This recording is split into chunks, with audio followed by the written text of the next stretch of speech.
Hey everybody, Danny Maude here. Practice makes permanent. The problem is if you are permanently practicing the wrong things, you could be grooving many faults into your game. For instance, if you happen to slice the ball or struggle with contact, what I want you to do is these 3 drills. They'll only take you 6 minutes a day, absolute maximum. But what they will do is they will teach you the feeling, first of all, of how the body's supposed to naturally move into the backswing. Most people have already ruined their golf swing by the time they've got to the top of the swing. Drill number 1 is going to teach you the feel of this. It's super, super important. Drill number 2 will then teach you how to feel what's required to transition back down towards the impact area. And number 3, teach you how to blend all this together in a flowing and an effortless motion. Can't wait to share it with you. Before I do though, look, if you're new to the channel, so you're one of your first videos of mine, please consider subscribing. I release videos just like this one every single week to try and help you improve your game. Plus you never have to remember a thing. Everything we do here, I'll put into a free downloaded practice guide in the description box below. Great, so what I want to do now is give you these 3 drills. They're just, if you can spend 6 minutes a day working on them, they're going to really help you truly experience how to move in the backswing, how to transition in the downswing, and then more importantly, how to blend those 2 things together so you start to create this lovely effortless motion. So drill number 1 I just give to a recent student of mine, Paul.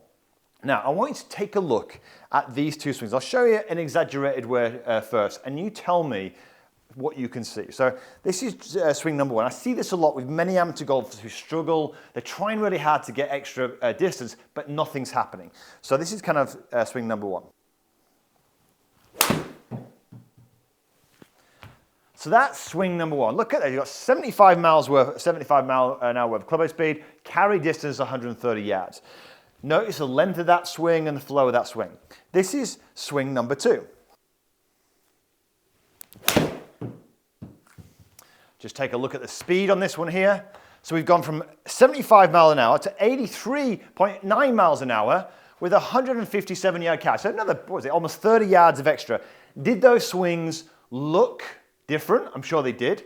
Did one swing look so much faster and so much harder than the other? Probably not.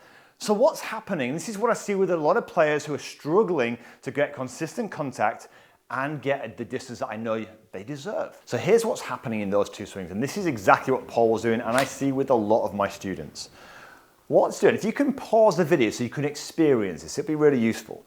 So what's happening a lot is when people turn, they turn everything in the backswing. So look how my knees turn, my hips turn, and everything turns in the backswing on the way back, and then on the way through, look, the knees, hips, and everything turn on the way through, and you might be looking at that and going, well, of course, yeah, surely that's what happens, right? But it's not. And when you do this, this actually feels quite relaxing and comfortable when you turn to your right and turn to your left. But it's not a golf swing, and there's no power there. There really isn't. In fact, imagine throwing a ball like this. You wouldn't do it. You could try and then flick your arm at it and try and most people do, oh, why not hit it very far? The best players, this is where drill number 1 comes in, they learn that as we turn to our right, away from the golf ball, we are resisting with this leg. And the best way I can describe this is this. Most players look like this. They're turning everything in the backswing. Look how they look, my whole leg is turning this way in the backswing, no resistance. Now what I gave with Paul, and it really was an instant game changer. In the first instance, he had to think about it. This is normal, by the way, so bear with me in this video, right? Follow it through from start to finish. You'll learn and really feel the benefits. You can pause the video and do this with me, it'd be amazing. Notice what I'm doing here. I'm not allowing this foot to just kind of pivot into my backswing. What I'm doing is this. I'm taping my zipper, and I'm turning that zipper into my trail leg here. I'm not turning this away, I'm turning into it. Now what I've got, look, is a loaded trail leg. This is unbelievable amount of power stored in this leg that I can use to push back towards the target, right? Super, super important. The same is true, look, in the lead leg. I am not doing this, pivoting this way. As I swing back now, I am resisting in that leg. As I pivot back here now, I'm resisting in this leg here. This is getting me, look, to hold this ground. It's getting me to really move in the correct way in the backswing, this way. Whereas with Paul, because he turned, this is what I see a lot, he lifted away from this angle. Look at this. Lifted off the shot. No power whatsoever. We want to move away from the ground. So learning to sense these this feeling is really, really important. So drill number one, all I want you to do is you can do it with a club, without a club, do it indoors. Spend a couple of minutes to start with. Just take your zipper, move it, look. I put a ball here, move it towards your trail leg. Don't do this, don't just collapse this leg and turn everything. This is nothing there. Move it towards this leg. It's like you're crushing something here. Same thing, feel that motion first. Same thing in your left leg. This time, don't move this and crush this here. Resist that motion, resist the urge as you turn back to move this with it. Learn this sensation. What you will start to find, both knees are pointing forward, they're not turning around. What you'll start to find is a very, very loaded position and a great place to start to find, to build power and effortless into your swing. So let's now work on drill number two, the second 2 minutes of your practice. So all great players do these two things. They move forward in their transition before they ever make a turn back towards a target. That's the first thing they do. And the other thing you do, if you look at my trail heel here, this heel always moves first before it works back out and around. I don't see that with most players. What we see with most players who lack consistency of contact and power is this. First of all, they turn before any movement. And the other thing they do here is watch my trail heel. Because they go right and left, they simply spin out here like this. They flick the hands. There's no real power. We've gone, right? So we want to naturally eliminate those two things with drill number two, which is this. So you've now loaded this zipper into your trail leg and you've resisted here. What we now need to do is simply reverse that. So what we're going to do now is I want you to move the zipper now into your lead leg. You see a difference here? But the reverse happens, right? So feel this. I'm going to show it. I'm using this as a visual. This is a great tool. I'll put a link in the description for this actually. I'll just get these on Amazon just as a feeling. But I'm going to use it more as a visual. As I'm loaded here, it feels more comfortable simply just to do this and turn everything through. And that's where most people would be. But as I've loaded it here, what I'm going to train now is this sensation. Move my zipper from my trail leg, push it, look, into my lead leg. Now notice here, this foot hasn't twisted, has it? It's stayed there. It's not turning inwards. This is a sensation that you need, right? Notice this leg. This leg isn't just buckling here and turning this way, which most people do. It's resisting. It's almost as I'm turning here, this leg's almost doing this very naturally, right? I'm feeling this motion. This is helping me use the ground and generate this power through the impact area versus right, left. There's nothing there. It makes sense. So you need to develop these sensations. I'm going to show you from this angle here.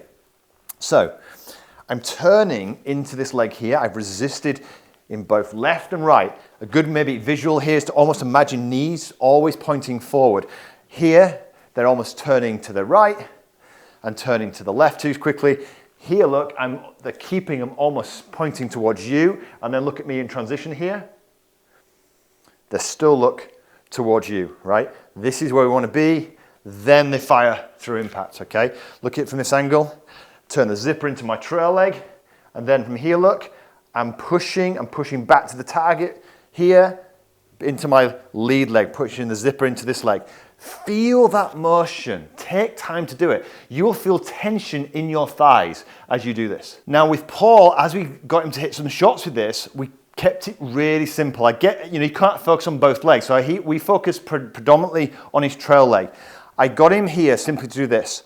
Because he was somebody who would pivot right here and pivot through, all I got him to do is load this trail leg, and in transition, don't let this right leg get in the way. I said to him, imagine that staying back like this, almost staying fairly straight. So he's pushing away. As he's keeping it straight, this zipper, look, is moving towards my left leg here perfectly. What that does is it gives him all this space, look, to turn into, right? That then helped him create this beautiful straight shot compared to this, where he came over the top and would chop and slice it, right? So learning this sensation, one, push back into this leg here. There's the 2 exercises I want you to work on. 1, 2. 1, 2. That is 2 drills I want you to practice over and over again for 2 minutes each time. So drill number 3 is about kind of blending it all together. It's a slightly more advanced drill. I didn't give this to Paul because there was enough to get on with drills number 1 and 2. But it's certainly something that he needs to practice at home, and I suggest you do the same. So what we've got is if you slice the golf ball, we know that your tendency is going to want to be to spin this way. If you hit the golf ball, just like I do sometimes, your tendency is going to want to be to slide underneath, right, and get it this way. So how do we keep training, transition, and blending these things in? Well, you've now loaded that backswing here, turned into this leg here, I'm there. Now on the way down, all we want to do is simply this. As we transition in, we want to go back and we want to get the sensation here that when we get here into this place, the knees, the hips, and the posture is almost back to where it was, right? And move backwards into almost my setup position here, right? With my body. From here, this is a great place because normally for someone like myself, I would be there. And for somebody who slices, they would be here, right? So training this sensation of there, back to where almost my reset, where I would start addressing my body, I'm now in a position now to fire up through the shot and drive the shot. Now, when you do these things, again, they can seem complicated, can't they? But doing the exercises, the feelings that you get from them, those are what give you the ahas. If you think you can just watch a video and then just go out and play, you're not going to be able to do this. The exercises are designed to provide you with the feelings that you go, ah, I get it, right? So let's have a look at this action. So let's say someone like myself who's hooking the golf ball at times, I know I would get here, so I got the feeling, oh my God, yeah, I'm going downwards into forward bend. I don't normally do that. I normally stay too high. That gets me flipping, right? That makes so much sense. Then I can fire it, right? So once you've done a few of them, you can start to trust it over time. And then what happens is you can start to add and you can make it much, much more flowing time and time again. But the flow comes from the development and the confidence in what you, first of all, understanding what you need to do, then learning to kind of practice at home in slow motion, feel what you need to do, then you get the ahas, then you can start adding it into the golf swing. If you don't have good foundations, everything you do and everything you try to do above is just pure compensations. And if you ever saw my video with Pete, that's kind of what he was telling me to do. He was like, Danny, you've got lots of conversations going on here. If you love this video and you think it's going to help, give it a thumbs up, share it with somebody who you think it could help. And if you want to see my personal lesson with Pete, where I was struggling a little bit, check this video out right here. It's been voted one of the best on the internet at the moment. But until next week, have a wonderful golfing week.